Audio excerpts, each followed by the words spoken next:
Be sure to consult a physician before performing this or any exercise program. This is especially important if you or your family has a history of high blood pressure, heart disease, or diabetes. It is your responsibility to evaluate your own medical or physical condition and to determine whether to perform or adapt any of the exercises in this Focus on Fitness episode. The use of any information provided in this Focus on Fitness episode is solely at your own risk. If you start to feel any pain or discomfort while exercising, stop immediately and contact your doctor or healthcare professional.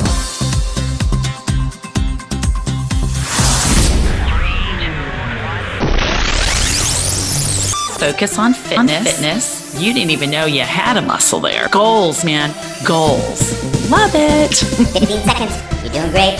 Hold it. A plank. You know, a plank is a full body exercise, and it's a love-hate exercise, actually. 5, 4, 3, 2, and rest. It's worth it. Hey, Maria, how you doing? I'm doing great, Jeff. How are you? I'm doing good. I heard we're going to be talking about dumbbells and weightlifting a little bit. Yeah. And that is not a dumb topic. Oh, no, it's a handy one, though. We're on a roll. There we go. You know, from Walmart, Target, you can always pick these things up, and they're very inexpensive, and they stow away pretty good. Yeah, I keep mine under my couch in my office. There's a nice little gap, and I just shove them all under there because nobody wants to kick a dumbbell. Nobody. Or they're easy to fit inside of a closet next to your shoes, or even just lined up against a wall, again, if they're not in the way of, walking or, foot traffic. If you're starting out and you want to get dumbbells, I would start out with the lightweights. While you're at the store, check out the 3s, check out the 2s, and then the 5s, and then there's 8s, and then there's 10s, and you can go higher to 12s and 15s, but I would say start out with the small ones just to firm up a little bit. We're talking about firming up where you're building tone. We're not going to start building up into some Arnold type of guy or Body by Jake or something. We're just talking about keeping the muscles active and something you can do at home and stow them away real easy. And if you go too fast, too heavy, too hard, and if you kick one of those 20-pounders, you're going to feel it. Yes, you are. And you're not going to feel it in your muscles. You're going to feel that in a broken toe. So yeah, I agree with all of that, Jeff. Tightening and toning is kind of where it's at right now. Using lighter weights, more repetitions is going to do that. Now, keep in mind, if you pick up a pair of 3s and 5s, say, you can always hold a 5 and a 3 and it makes an 8-pounder. See, Jeff, I can do math. I'm pretty smart. Yeah, I know. I thought about that one for a while. We'll have to change the title of this podcast. I didn't even ask Siri. I did it in my own head. Okay, so more math. If you hold both 5s in one hand, it's a 10-pound. So you can mix and match the weights to make heavier weights. So keep that in mind as well. But don't go out and buy 20s, like Jeff said, and think you're going to become the next Arnold Schwarzenegger and, enter a physique contest, because that's just not going to happen. You're going to injure yourself, and that's not going to end up well. No. I mean, I've seen some of these weight systems where you can interlock the weights and you can just put it back in, twist, and all of a sudden you got 8 pounds, then you twist again, and then you can pick up more. But what I'm talking about, these are small little dumbbells. They actually look like a dog bone almost. They almost look like a cartoon dog bone. Yes, they do. They do. And the small ones that are little 1 or 2 pounders, in class, I joke and call them Barbie weights because they're usually pink. I don't know why. They're usually pink and they look like little Barbie weights. But hey, there's times that if you are new to holding weights or you have any injury, it is best to hold that lighter weight if you need to. So don't be afraid of the Barbie weight or the little baby dog bones. Don't be afraid of them. No, don't be afraid. What I like to do with dumbbells is just do some curls, work the bicep a little bit, or I want to do a press. I would say start out sitting down. Get your space, make sure that you're not going to be swinging your arm or moving it in a position where you're close to your TV or an aquarium or something. You just want to have your space and, preferably in an open area. And you might want to bring the chair in that area and use that as a kind of a anchor, a point of reference. So either you want to sit down with it or we'll put a knee on it and then do some weightlifting. But there's lots of little things that you can do with dumbbells. Yeah, I totally agree, Jeff. And one thing to keep in mind is that maybe grabbing a dining room table chair without arms, because if you're going to be doing bicep curls or any other kind of exercise where your arms are down by your side, the arms of the chair are going to get in the way. So just keeping that in mind, or a stool, a kitchen stool, but only if you have really good balance. And if those arms make you feel a little bit more steady, then hey, use a chair with arms. I agree 100%. Safety first, right, Jeff? Safety first. That's right. Now, a curl, that's doing your bicep. You're going to work the bicep. So if you hang on to the dumbbell straight down by your side and then curl it up so your wrist comes up towards your shoulder and then back down again. And when you're bringing it back down, that resistance, when you bring it back down, you're actually working your tricep a little bit. So always have a controlled motion. Count it out. You can do 2 dumbbells, 1 in each hand at the same time, or just work one side at a time and then switch over to the other one if you only have 1 dumbbell. So some people buy 2 2s, 2 5s, 2 10s. Some people just buy 1 of each and do it independently. Doesn't matter. You're still working the muscles. Absolutely. And keep those elbows really tight to the rib cage. We don't want you to move the upper part of the arm. We only want you to move the forearm. And like you said, Jeff, you want to control that weight up and you want to control the weight down. And you can vary the count as well, Jeff, is you can do 2 count up, 2 count down, or you could do 5 counts up, 5 count down, or singles, just up and down. Vary the count of the movement. Faster, slower, quick move up and then a slow move down back to your thigh. You can also switch the hand position, Jeff, to what you would call a hammer curl. And that's where your palm is facing your thigh. So when you come on up, the top of the weight gets to the shoulder. And when you come back down, you bring that palm back to the thigh. So palms are facing inwards on that, just switching the way you're working the bicep. Those are great exercises for sitting in the chair for the bicep. So you got a little twist in it there. Yeah, a little twist. Mixing it up.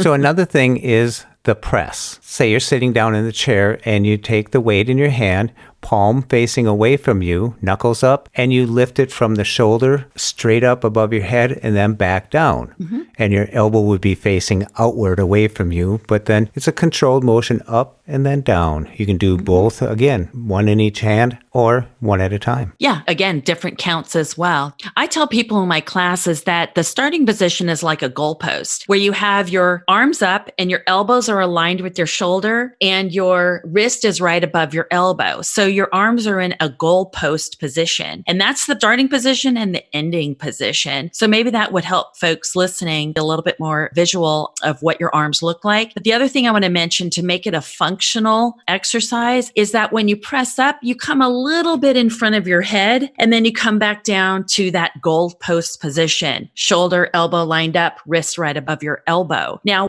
why I call it a functional exercise is that think about when you're trying to shove that suitcase up into a closet or sheets up into the top shelf. You're actually pushing a little bit forward above your head. So it helps with that functional movement. So those shoulder presses are a great exercise. Good one, Jeff. Now you had another one where you actually just lift the weight straight out in front of you. Yeah, just a front raise. It's another shoulder exercise. And all it is, again, it can be done sitting or standing, as the other exercises we've already talked about.